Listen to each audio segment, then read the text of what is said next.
Greetings, salutations, bienvenue. Welcome to the completely spoilerific Star Wars Episode 7 episode. It's like, that sounded like the Department of Redundancy department. But, you sounded really formal there. And now it's not. Now it's over. We just thought it'd be fun to do an episode, mostly just because we have trouble keeping it in. But just to talk a little bit about, now that you've seen the movie, this is an episode. We just won't say anything about the movie until first give this huge disclaimer. Do not listen to this episode if you have not seen Star Wars Episode 7. It will ruin the movie for you. It will ruin every single second of the movie if you listen to this episode. Do not listen to this episode if you have not seen Star Wars Episode 7. Okay, we got that out of the way. So we just kind of wanted to go into a little bit more because it's really hard to talk about any character development without it being spoilers. Really hard to talk about story without any spoilers. And so this is going to be our more intricate dive into the episode. We're going to get into just more of the things of what things meant, what they could mean, and things like that. Just the characters in general. And so, first off, basically what the plot we talked about in our vague review, just how the Skrull is just a really simple storyline. It just goes, Luke has vanished. And really, this whole movie is them trying to find Luke, you know, and I liked that. I liked that that's how they kind of started this, with the idea that Luke is missing, and the idea of why, and you know, really the reason is Luke was trying to create the next generation of Jedi, and you know, his star pupil, I guess you could say, was, like what always happens, one of them gets twisted to the dark side, gets pulled into the dark side by the character that Andy Serkis plays. What do they call him? Supreme Leader Snoke? Yeah. Which I almost feel like, did they call him Supreme Leader because of North Korea? I think he took some cues from Kim Jong-un. It just feels like Star Wars has always been a place where your ridiculous empire, whatever you want to call them, is based off of some sort of dictatorship in the world. Like, I mean, they have a very Nazi presence, but I also think, like, hey, let's call the Dark Force leader the Supreme Leader, like, as like a wink at North Korea. It kind of felt like that. Well, I guess the last movies did kind of reference Hitler with the High Chancellor Palpatine. Yeah. And again, what I thought was cool about this is that the way you find out more about why Luke vanished is just part of the story, instead of like exposition monologue of a character or whatever, where you understand that Kylo Ren was his main student, and then he was twisted and brought this group called, what are they called, the Knights of Ren? Yeah. And basically just mow down the other Jedi, it sounds like, except for Luke. Yeah. Well, what's interesting is they don't really answer it or even go much into it, but and that's okay. I'm just going to keep reminding you people that it's okay we don't know everything yet. But I think this isn't something that he created. I think it was something kind of from Sith legend, and this his quote unquote new master just kind of brought it back. He does reference the fact that no other Knight of Ren was tested as much as he was, and this character, you know, for a villain, this movie focuses a lot on why he is the way he is. Well, it's because obviously it seems like, well, it doesn't seem, it is, that the Star Wars trilogies focus on a Skywalker. You know, it's very Skywalker heavy, but this movie was a solo movie. And I don't mean solo as in a lone movie, I mean solo as in Solo family, where you got to see a little bit more of that aspect. I just totally blanked out. It must be late or something.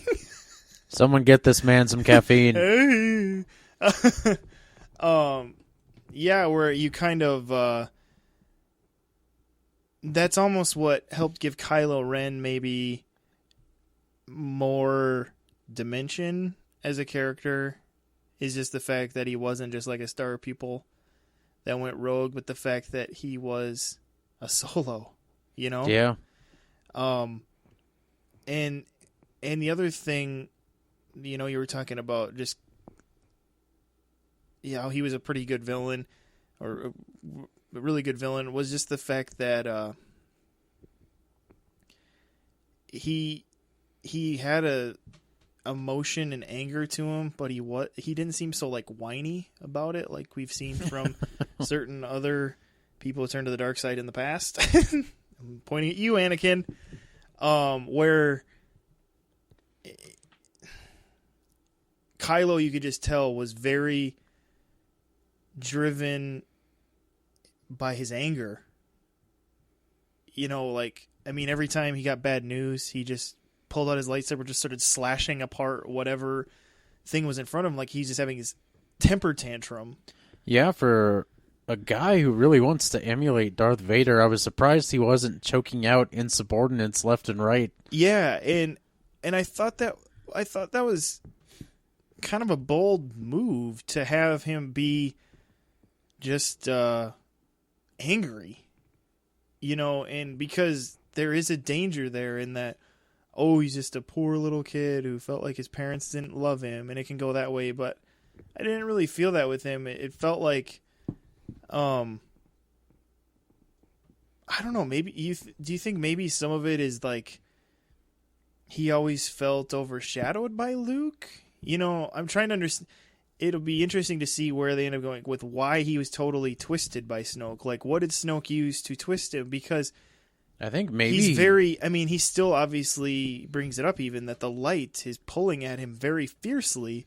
And so it makes me think that there almost is like a silly vanity reason that he did go to the dark side, because it's like, if the light's pulling at him so hard, he must not have gone too dark yet to where it's just some vain reason, like, oh, I want to be above Luke Skywalker because, and I don't like the fact that I'm a solo, you know, or something. I think part of it is he just wanted somebody to kind of be a dad to him, and they kind of go into it in the movie how he was just shuttered away from his parents to Luke, who, for all we know, how he could have been, but he might not have been able to relate to him so much. Yeah, that's true because when Han and Leia are talking about him, it's almost like Han was kind of like, he wanted to be a dad maybe, but was kind of like, well, I don't know what to do with him. I'm just a guy, and this kid is like, you know, has all these things. What am I supposed to do? And it was like Han's way of being a dad was basically to send him off to boarding school with his uncle, you know, with Uncle Luke. And yeah, maybe it is. I think part of it too, they do say that the reason Luke went into kind of just turned into a hermit is because of how Kylo Ren turned out, and the fact that he just massacred his other pupils. Yeah. I think all the blame really might lay with Luke, though. Maybe he thought by kind of instead of treating, I think his name Ben? Yeah, he's Ben Solo. Yeah. Was Kylo Ren's is his actual name. I think instead of kind of just treating him, you know, as his nephew and as a child, he tried to teach him, be more like a mentor would, and not necessarily like Obi-Wan was to Anakin, but just kind of like Yoda was to him. And I think that might have been the bad way to go about it, because he might not have felt like Luke really cared about him. He might have turned to Smoke. These Sith Lords tend to be very charismatic.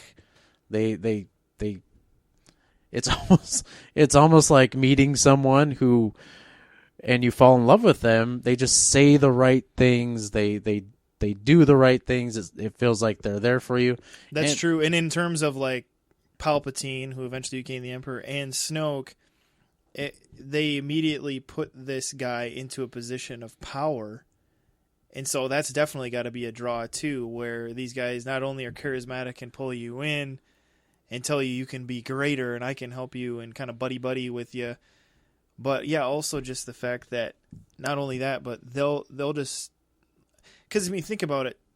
Snoke, I mean, it's said, and Snoke says how he hasn't finished, like Kylo Ren hasn't finished his training yet, and yet even though Kylo Ren hasn't finished his training yet, he's still giving him all of this power, and responsibility, and and that's just something that probably the Jedi wouldn't rush into so much. Like, I think part of it too might have laid with the fact that Ben might have been too much of a Solo, where he was arrogant, kind of out for himself. Just ignored the rules, and he seems to have had kind of just this drive to want to be the best. Maybe all those things were just a really bad combination. Yeah, that's true. Yeah, but you're right. He is a really, really interesting character, and it will be. Yeah, it'll just be kind of fascinating to see where they end up going with that character in the future. And of course, the other thing I found interesting about him was just the fact that, he's a huge Vader lover. You see that in the trailer, like, I want to finish what you started or whatever. And but it's like he almost worships his grandfather. Like, he worships Vader, and he's like, show me the darkness more, like this way of like, pull me back because the light is trying to take me. And I guess what's interesting about that is the fact that Darth Vader died Anakin. Yeah. Darth Vader came back to the light and was Anakin. And obviously was got to go to the same place that Yoda and Obi-Wan went to. Because I'm just assuming that if you die like a Sith, you probably don't get to hang out with Yoda and Obi-Wan Kenobi or a Sith or Dark Lord, whatever you want to call him. And so there's that really cool scene where he's kneeling in front of Vader's helmet, which is just burned beyond recognition. Yeah. He has, and this is the thing. It goes to this point where he's basically built this altar where he kneels before a melted Vader helmet. But not only that, a scene where he takes his own face mask thing that he wears and sets it down. He sets it in this thing that looks like it's full of ashes, and I'm pretty sure he's got Vader's ashes. So he actually went out, obviously if he has the melted helmet, he apparently would have the ashes too, but he went out and found these things because he treats it like some sort of, what do they call that? Like when a church has like a piece of, what's that word that they use? It's on the tip of my tongue, but I would just want to say, holy relic is what's coming. He treats it like, whatever that word is. He treats it like this holy relic thing, Vader. But that's what I just found so fascinating is here this guy that he worships, more or less, and wants to finish what he started is a guy who ultimately realized his wrongs and went back to the light. And so it is kind of fascinating how that's kind of playing out. And you do see this pain in Han and Leia, just this pain and sorrow that here they had this son, and not only did they have a son, they had this son who was very gifted, and now he's just one of the worst villains in the entire galaxy. And so to a point where basically Han Solo has just ridden him off, where Han Solo is just like, well, he's not our son. He's screwed. He's gone. He's too far gone. We've lost him. And, Leia is just refusing to give up hope. She's just a little more optimistic. Like, no, we have to get him back. We can get him back. And so, that's just kind of a fascinating character. Another fascinating thing in this movie was Finn. FN2187. was his original name, and then of course the FN was turned into Finn as a name when he decided to not be a stormtrooper, and that's what's fascinating about him. How did you feel about that, Dakota? You had this character who's supposedly just raised from baby to be the ultimate stormtrooper, and then it seems like we're led to believe that maybe this is his first mission. He kind of states in his movie how on his first mission, he said when he started seeing them butchering this village, he basically decided, I don't want to be that guy. Now, what's crazy is his whole life up to that point, you're led to believe he's basically brainwashed into being a conformist, and he just in such a quick instance had nonconformity basically enter his life there. And what do you think about that? I thought it was pretty interesting. I mean, there are instances in history where that's happened. I mean, there were kids in Nazi Germany who grew up in the Hitler, pretty much being raised by the Hitler Youth to believe all this stuff, and then they were getting sent to the front line or deep into occupied territory where they were seeing these horrible things, and they kind of just came to the realization that, wow, this is really not what I signed up for. And that's kind of what I think is probably going on here. I mean, anyone could speak rhetoric. Everyone could fake it, Sure. make everyone look like you're making it. But when you get put in that instance, I mean, they make it look like one of his friends die right during the first little battle. In fact, Poe Dameron shoots him down, and and Finn runs over, or FN-2187 as he's still known at that point, runs over. And what was cool about that moment was they helped you be able to pick him out of all the other stormtroopers by having the bloody fingers on his mask, so that you could actually know which one was him. But yeah, also it was like he already seemed like he wasn't sure about what was going on, and then it did feel like that one must have been one he was close to, and that kind of sealed the deal on like what are we doing here? I guess part of me, maybe this is just me digging too deep like everybody seems to be doing, but just the fact of when it happened to him, and this could be just screenwriting, but he changed in the midst of all this other stuff coming to be, and it makes me think was not necessarily that he's real force sensitive or something, but this movie's called The Force Awakens, and he plays a pretty integral part in the storyline. Is like, was he part of the awakening? I guess more so than just like he happened to be a stormtrooper that decided he didn't like what he was raised to do, and then, you know what I mean? Yeah. I mean, that's one of those questions we're going to have to wait until the next movie. It's just kind of interesting out. to see what that'll end up meaning, if anything. And then, of course, the other thing is he's black, and so a lot of people wonder, okay, is he related to Lando Calrissian? Now, if that's true, that's a huge coincidence, because that basically means every main character, minus Poe Dameron, is somehow related to an original character, and they're all main people. That's starting to get a little bit of a stretch in terms of coincidences, and so I don't know. I guess I'm kind of hoping that isn't the case, and that he just is a legitimate just stormtrooper that popped out of his brainwashing, more or less. Yeah.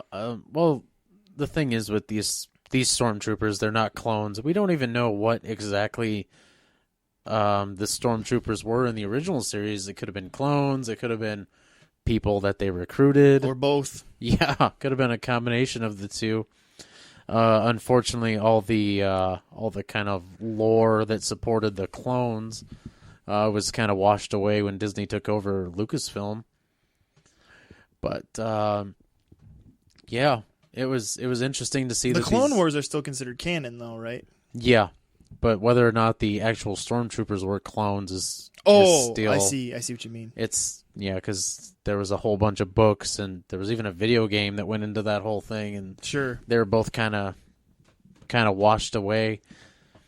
But you find out that these stormtroopers they didn't volunteer for any of this stuff. They were taken away from their families as children, so they pretty much been spending their whole lives growing up believing this stuff, and part of it makes me think is just he could have just not been a killer. I mean, and that's why he doesn't go for it, or maybe he was. Yoda did say in some of the previous films, to understand the Force, you understand other people. You could feel other people.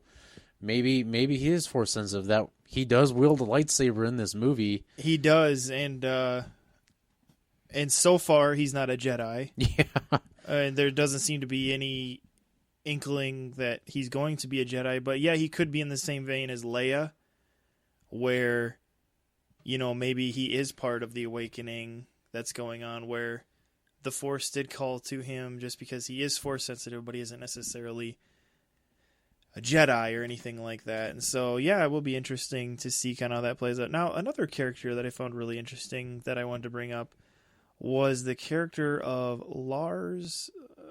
How did she say it? I can't remember how his whole name is. The character Max von Sydow played. Yeah.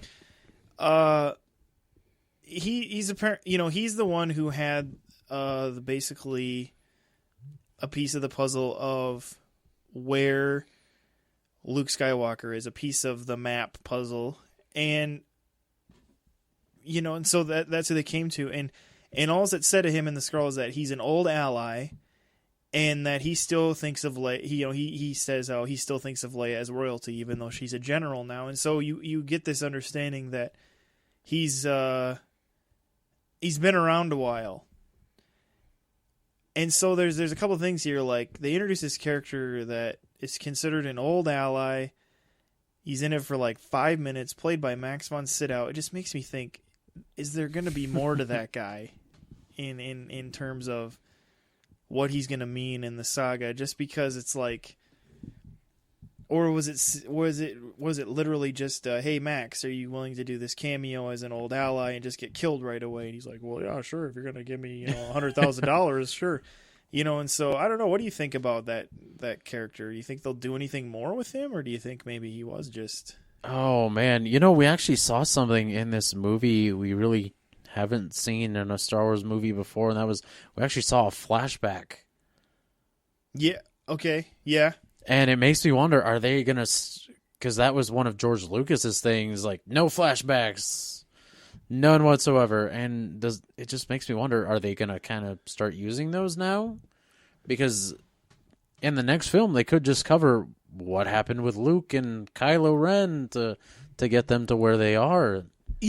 I was thinking about that, and I almost wonder, like... This would be hard to do. It'd be hard to start a Star Wars, especially a main saga episode movie, with a flashback, because the scroll usually sets you up for what you're going to come into. So it's like, it'd be like if you had this whole scroll story and then it goes, but first, a flashback or something is like how the scroll is.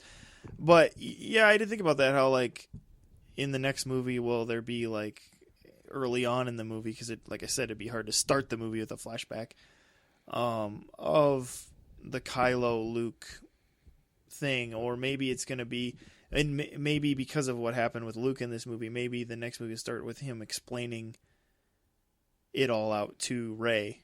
Maybe it'll be something like that, and it won't be like a total flashback. But yeah, and so yeah, well, that's another one. Now, I think Captain Phasma, we can safely assume, is going to play a bigger part as the time goes on. And Gwendolyn Christie, the actress who plays that character, has basically said as much. It sounds like the reason she basically agreed to be Captain Phasma was not only because she wanted to be in a Star Wars movie with all her heart, but she was excited with just the development of this character. And so again, this was another character. Everybody's like, "What's the point of having like this person everybody loves from Game of Thrones or whatever?" And like she doesn't need to take off like her bucket head thing, whatever, or however like dumb people talk. And I guess again, I think they probably are just gonna. I think she's gonna. We might even see her with her helmet off in the next movie, but it's another thing where I think she will have a bigger part. But I mean, how many characters can you introduce and go into things with in one movie? You know, especially one that involves how many different characters do they have to jump between in this movie and give screen time to? Where she was one where her purpose in this movie was really to be introduced and you to understand that she's one of the, you know, she's basically the main soldier, the main foot soldier, you know, and so I think there will be more to her in the future. Yeah, she was almost like a kind of how Boba Fett was in the original trilogy, where he was just kind of there in the background, you know, doing the bidding. Well, she had more than she had more than him, though. I know, but I'm just saying, you know, we just got the presence. She looked cool. Her character looked cool, but we didn't really see her do anything. No, she was taken, you know, hostage at one point, you know, by Finn, and Finn really enjoyed being able to have a gun to her and say, "I'm in charge now." And she had that scene. I think everyone kind of has that fantasy of doing that to their boss. Especially one that's just totally evil. So yeah, I like it because Han's like, tone it down a notch there. Like, but yeah, that's pretty good there. So yeah, I think that's another character where I think that's one we could safely say we are going to see more of in the future, even if we don't with Max von Sydow's character. Now, you know, we had talked a lot about Han and Leia, and I thought they did a good job of those characters. It was really cool in this movie to see how Han and Chewie were main characters. Really, I didn't expect that. Did you? No, not at all. I didn't expect them to be like a couple of the main characters.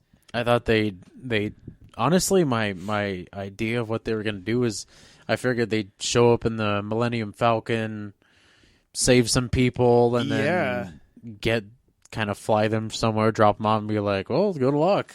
Yeah. I didn't think they'd be in this movie as anywhere near as much as they were. Well, and I think part of it was that everyone had such an assumption that Kylo Ren was probably like somehow related to Luke, or there was even that theory that it was Luke, you know, for a while, even though everybody knew Adam Driver was playing the character. I didn't quite understand that. Yeah, that was just weird. Besides the few people in the theater going, I knew it. I think not many of us really, that was kind of far down our theory list that he was going to be a Solo. You know, that he would end up being Han Solo's kid. I mean, like I said, there's probably people out there like, no, that was my number one. Well, you know, that's because this movie was theorized to death. Jar Jar Binks was going to show up in this movie based on some people's theories. Once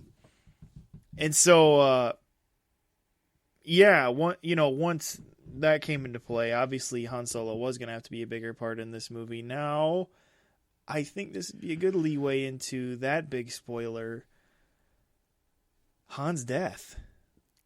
Yeah, that was a really tense moment. That was, I'm not going to lie. Now, I had mentioned in our other review, I thought all the original cast members, they were there. They were in this movie. They weren't Bruce Willising it. You know, they were in the character. They understood what they were there to do. And honestly, sometimes I wonder if maybe the reason Harrison Ford was excited to be there was because he finally knew he was going to get this character killed off and wouldn't have to play him again. But whatever the case, yeah. I'm pretty sure he was okay with it when they told him he was going to be dying in this movie. He's wanted to die since episode 4, man. Way back in 1977. And especially by Return of the Jedi, he was like, kill me! And so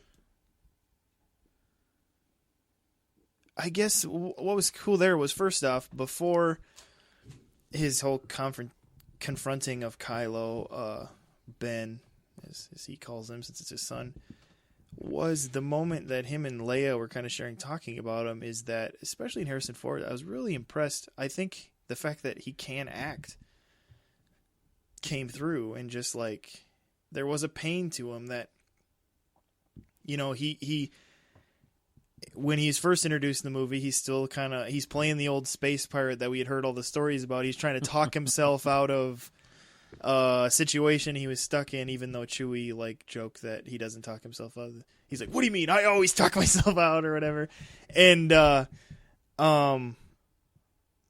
but then you get to this point where you start seeing just like, I mean, he looked old. But you see more than just age in his eyes, and I was just impressed with Harrison Ford for, you know, pulling that off. But then when you get to that moment when even, I mean, he seemed like he felt like Kylo was just gone, like his son Ben was too far gone, and I almost felt like when he did go out there to confront him, you could see there was a reluctance where he's like, I could just run off right now and tell Leia I never had a chance. But I almost feel like he went out there more for Leia than for himself. You know, like that he knew Leia had this hope that their son would come back. And he went out there. And, of course, they had, you know, JJ being JJ, did the meeting on this bridge. And I just, you know, there was almost like this symbolism here where it was like, this is the moment, Ben / Kylo Ren, where you can pick. Are you going to go this way? Or are you going to go this way? And Han basically just put himself out there to say, it's your move. You know, your mother and I, we want you back. But you have a choice right now. Are you going to come back, or are you going to kill me? Because honestly, that was, if Kylo wasn't going to go back with them, it wasn't like he was going to just turn around and walk away. You knew he was probably just going to kill him, because the reason he would walk away was because he still had too much hate toward especially his dad. And wow, that was quite a moment. That was quite an ending to a very beloved character, but I thought it was also earned, and I thought it was very cool. Bittersweet way for him to exit the franchise, because honestly, even though he fell and we don't see his body, I think he's gone. You know? Yeah, I don't, you know, characters kind of in these movies, something happens to them and they do the giant fall. You know, it happened to, and then in the next movie a hand pops up out of a mire or something. But it happened to Boba Fett. It happened to Darth Maul. And there's people out there who try to keep hope alive. They could still be out there. It's like, no, just accept the fact that they're dead. Let it go, man. Yeah, let it go. All good things have to come to an end at some point. They're gone. But like I said, if Clone Wars is canon, Darth Maul isn't dead. Or wasn't dead. He came back with spider legs for some reason. Well, he was legless. He had to do something. They couldn't just give him normal legs. It had to be a spider. So, but getting off topic here was, I could come back to that moment. It was just, it was really wrenching. It was like it got to be a moment where you knew it was coming, and yet it still was painful. And honestly, again, Harrison Ford nailed it, because when Kylo turns his lightsaber on and just jabs it through his dad, there's just like this, like, there's like two different kinds of hurt going on in Han Solo's face in that moment. There's obviously there's a lightsaber sticking out of my back hurt, but then there's also a hurt where it was like, sadly Han died with the knowledge that his son is just gone. His son is gone. So even if Kylo does come back to the light someday, he has to live with the knowledge that he killed his father, and the fact that his father died trying to bring him back to the light earlier on. And so I don't know what they'll do with Kylo. It'll be interesting. But then the moment that really got to me was that he did what a father would do to his son, was that he reached out and he like touched his face. He touched Kylo Ren's face before he ended up, falling or whatever. And it was just like this last moment where the love he did have for his son came out there. And yet, yeah, what a moment. It was a cool, interesting way. I was not, even the first time when it was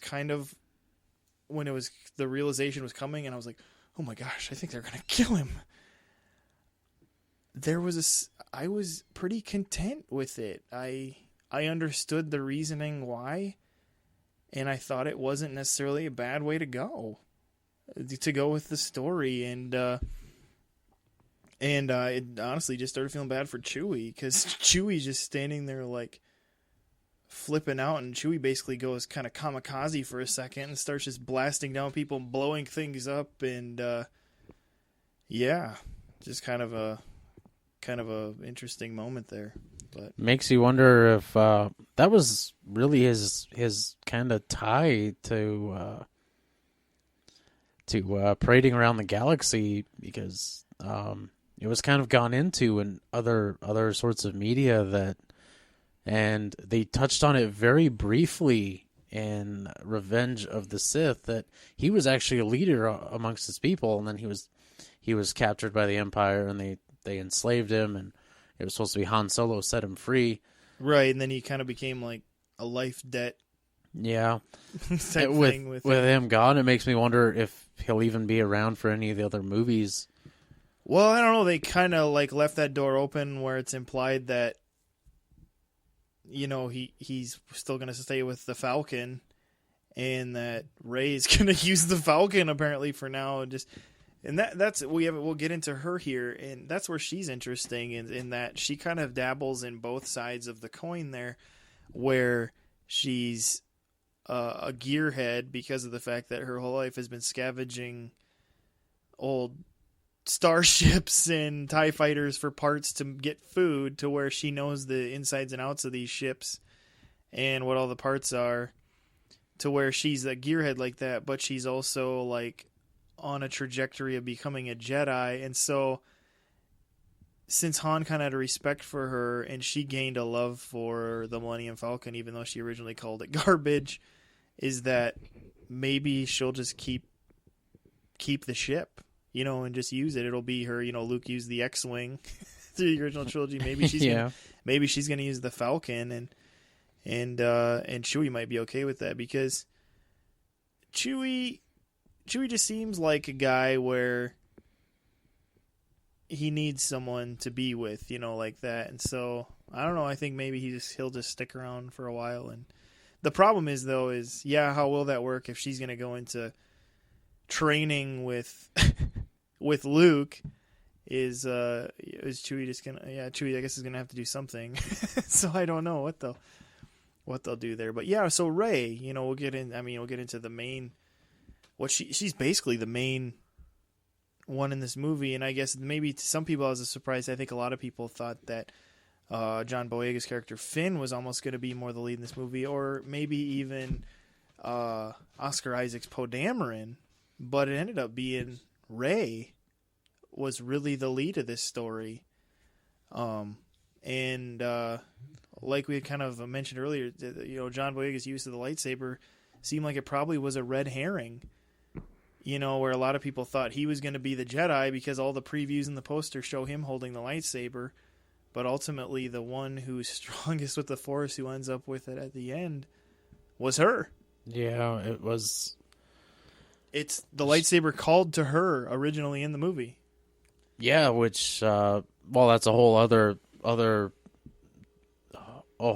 thing we could get into, but she was definitely the Luke Skywalker of this movie, kind of this kind of a nobody from a desert comes out of nowhere and just, she can take care of herself. They make that pretty apparent right before she gets thrust into the action of the story. And most of that is just because she's had to survive. And so she's able to beat off, other thugs around just because she's kind of on her own. And so, yeah, she definitely holds her own. No problem. Yeah.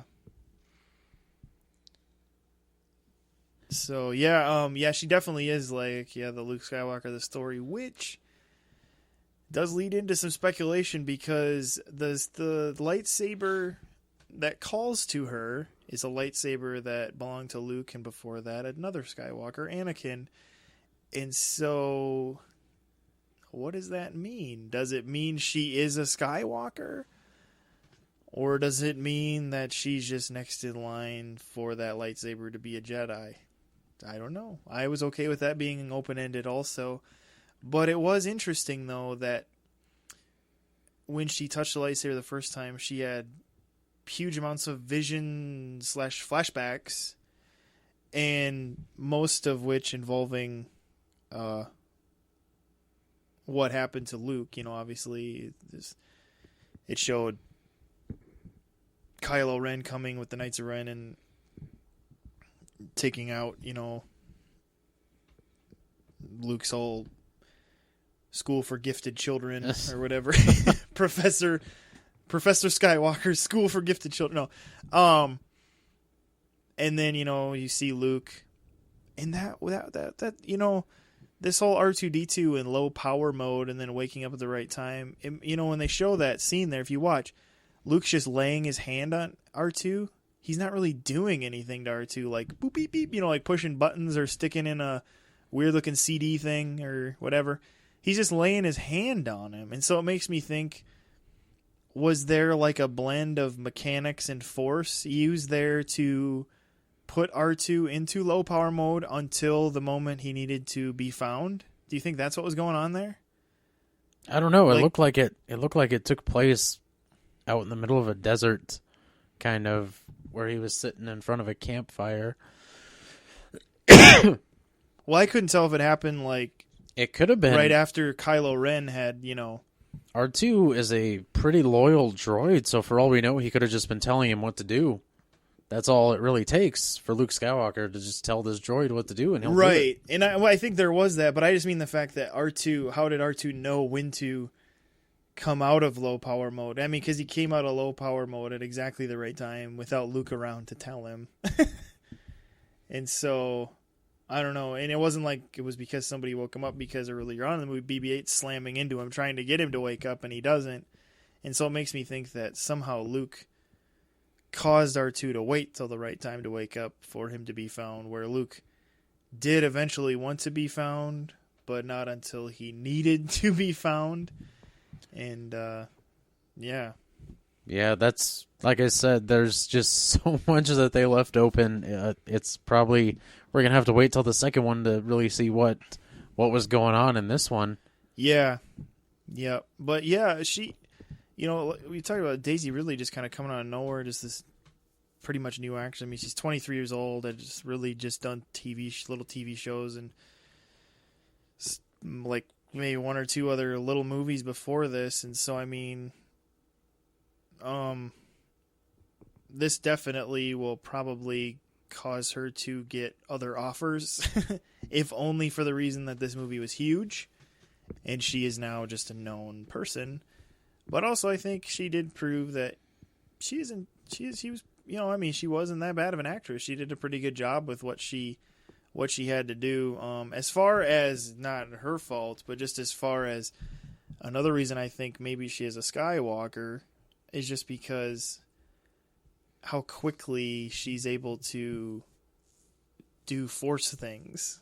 Like, she almost just found out she could use the Force, and she's holding off the most powerful dark side person besides Snoke from getting into her head, and she's reading into his head.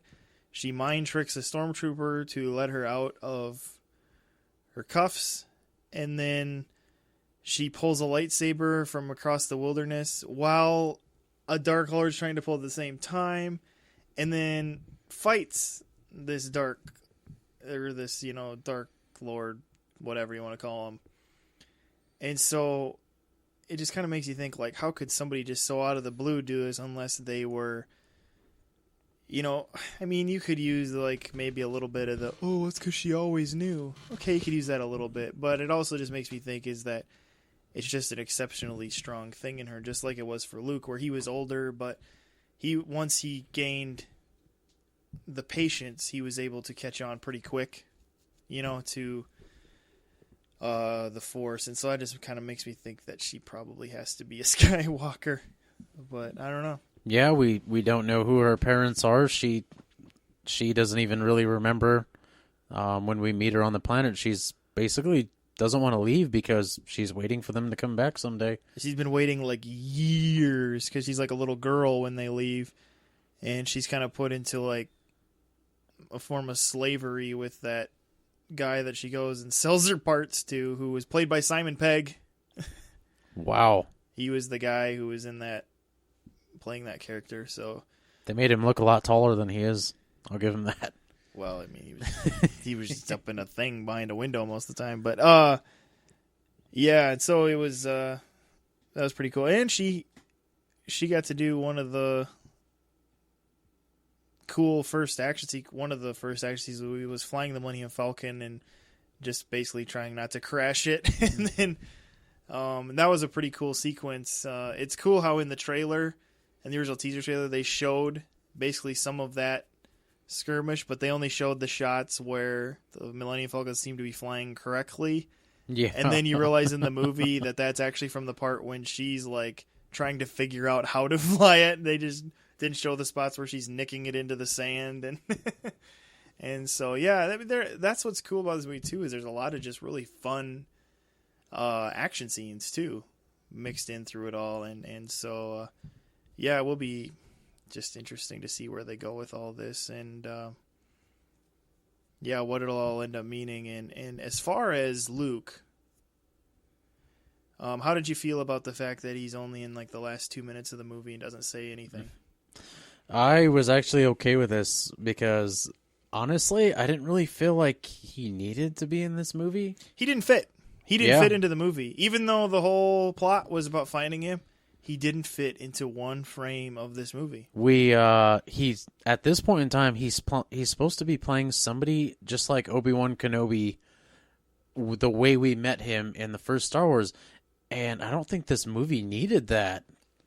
No, yeah, I mean, and I think that what they did was the right way to go with it. I mean, honestly, that's all I could say. I guess is just. The movie's about them trying to figure out where Luke vanished to.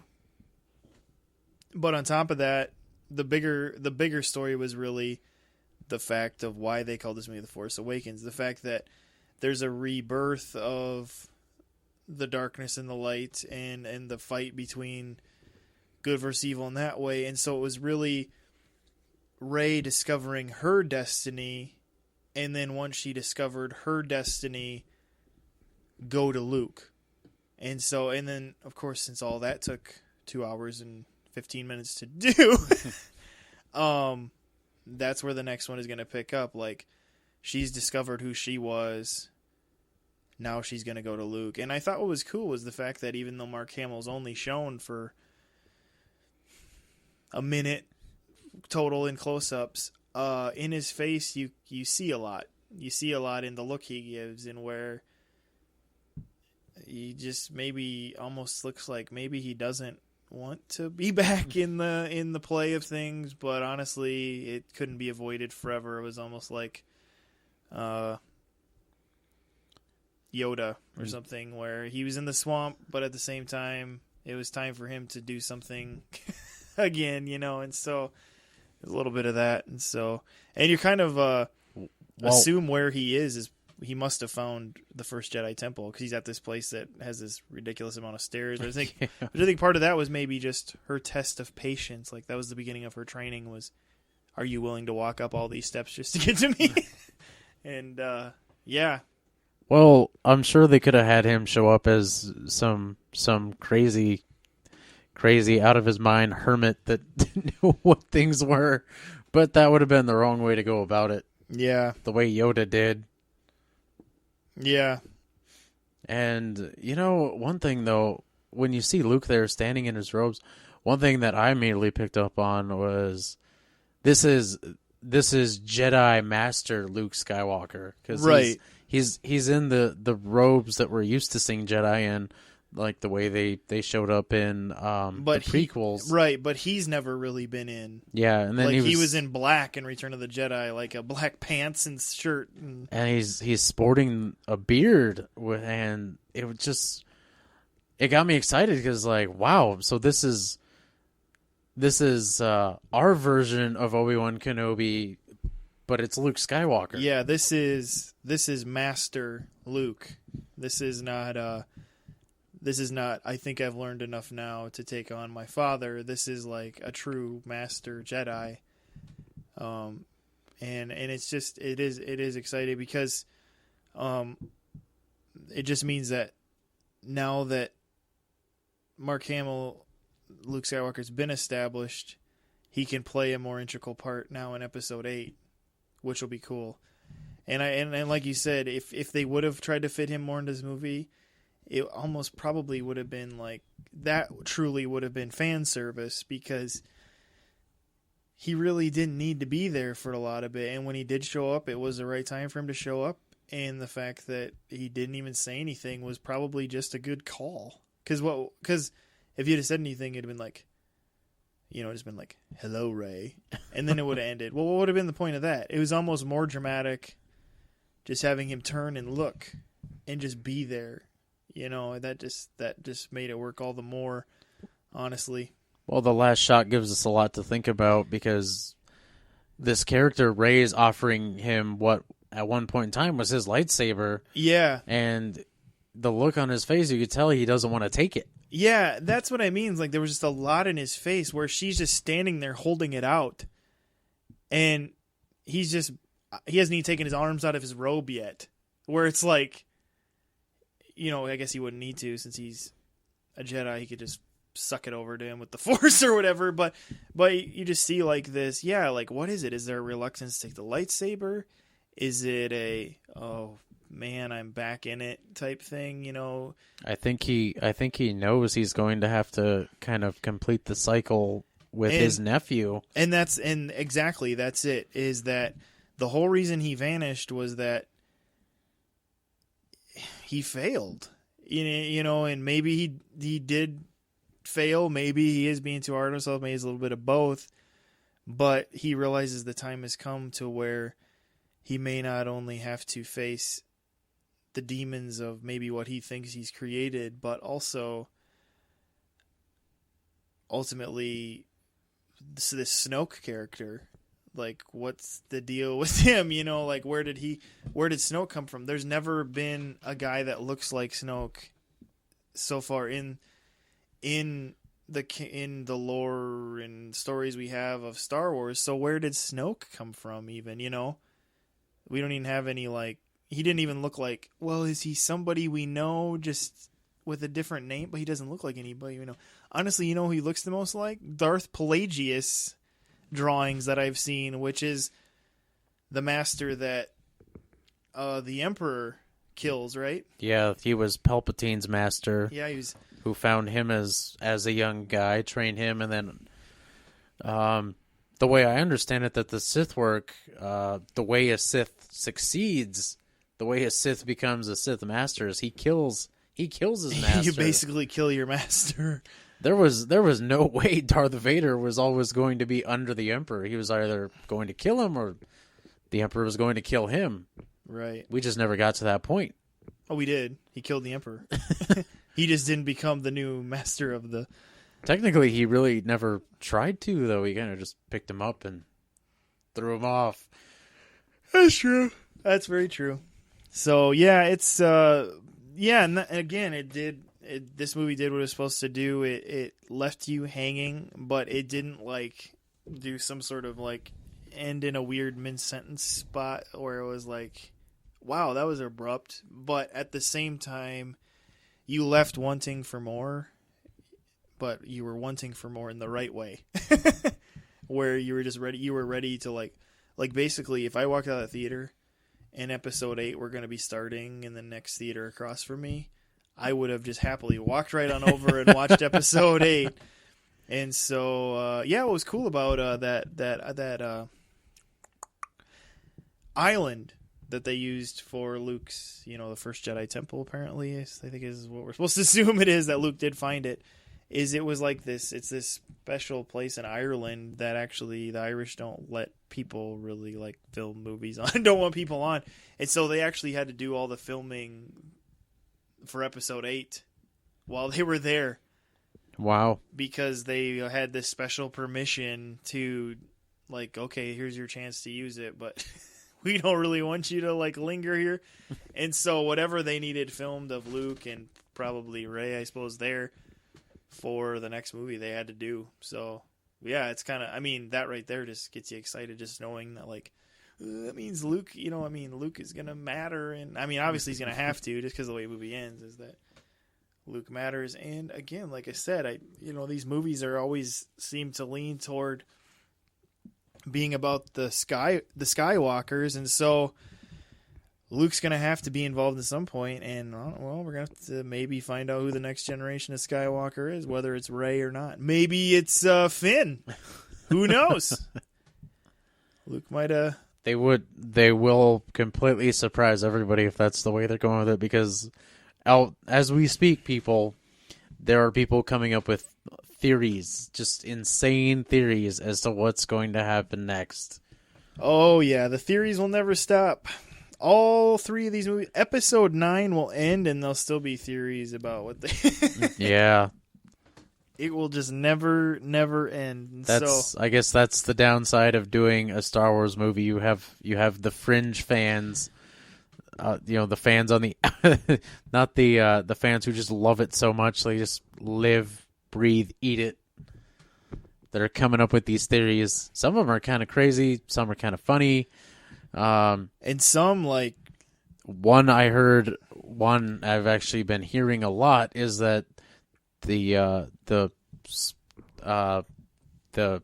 main Sith villain, this one we kind of see, Snoke, yes, I keep wanting to calling him Snoke. A lot of people are saying, "Oh, it's just, it's like they did in Wizard of Oz. It's just, there's the man behind the curtain. The man behind the curtain is Jar Jar." And honestly, that not that it's Jar Jar, but it is interesting that in this movie you do only see him in hologram form. Yeah, and probably a larger than life hologram form. Otherwise, this guy's like 20 feet tall. That, when we first saw this, I was like, whoa. Yeah. I was like, they have a giant as a Sith Lord. Yeah. No one's taking him down. And, and so that's kind of the thing where there could be a man behind the curtain thing. It seems pretty improbable. It seems like, I'm guessing that just is what Snoke is going to look like, that there's no different man behind the curtain. But, yeah, it does make you just interested in, like, where did this guy come from? Where in that, between Return of the Jedi and this movie did this guy come from? Because how did he come to be who he was when there was no more Dark Lords? Or was there? I guess is maybe you could say, that's... I suppose if they really want to blow us away, we find out that Darth Maul did survive, and he ended up being Darth Maul's apprentice.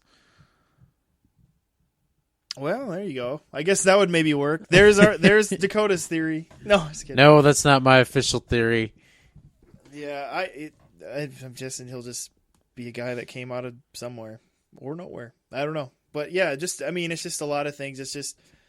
They did a good job, like I said, because they made not only a fun movie, but a movie that had a lot of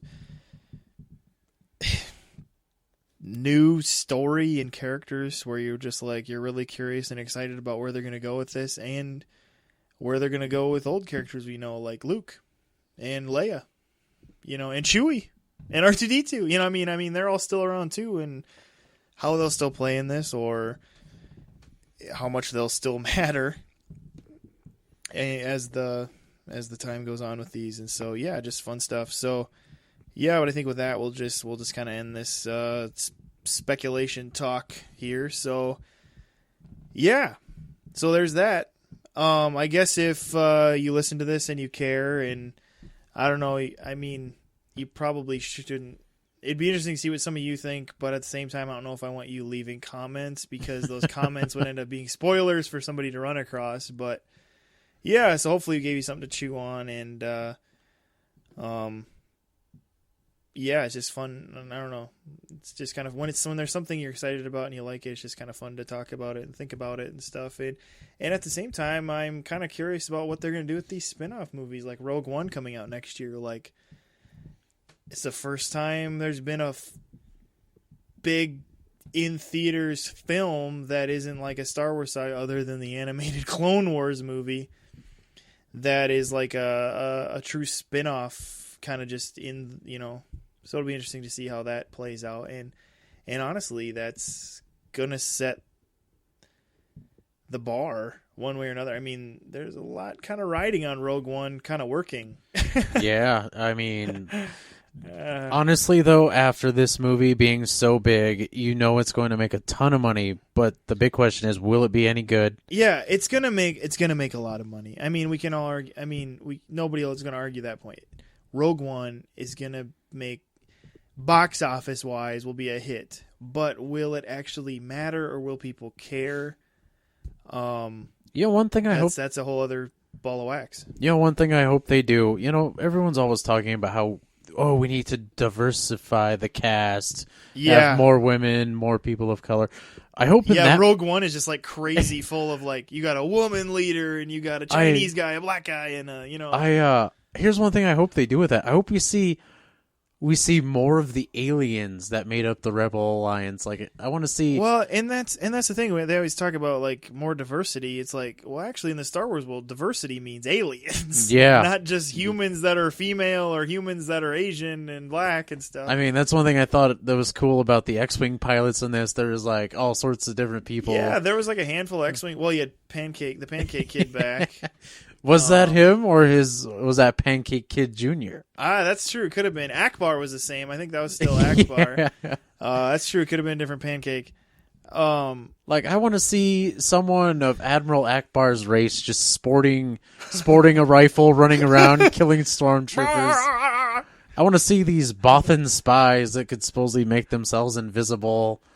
Just what I was just realizing though is, can the stormtroopers be aliens? I'm pretty sure they were a very human-centric.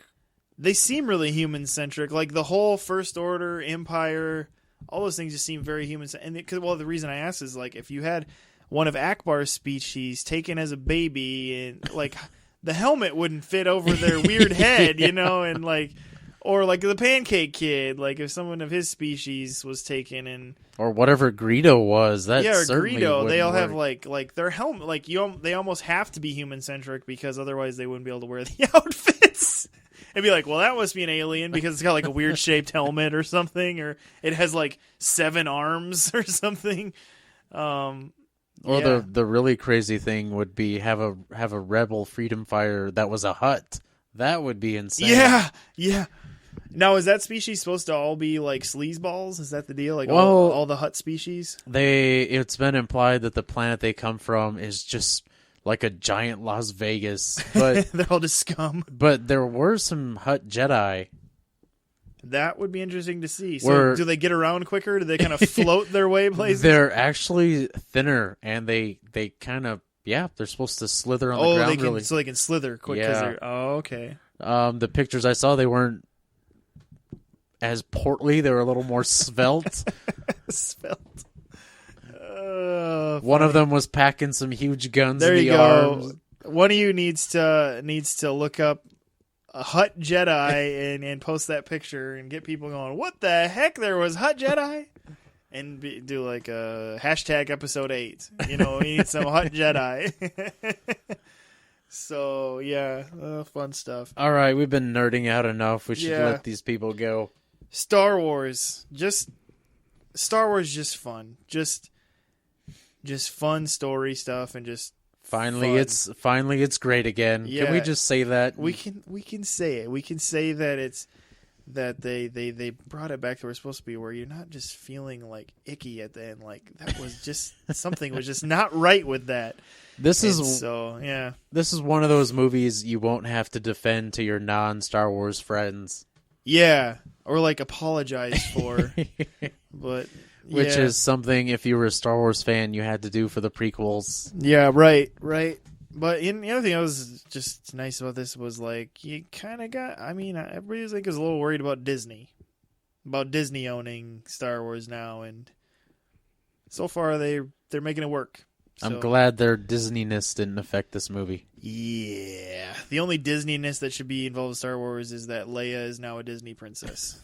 Otherwise, keep the Disney out. Do they have an actress portraying her now at the park? Probably. Well, that's crazy. And they definitely will once Star Wars Land opens or whatever they're calling it. Yeah. So, But anyways, we hope you enjoyed this. Hope you enjoyed The Force Awakens.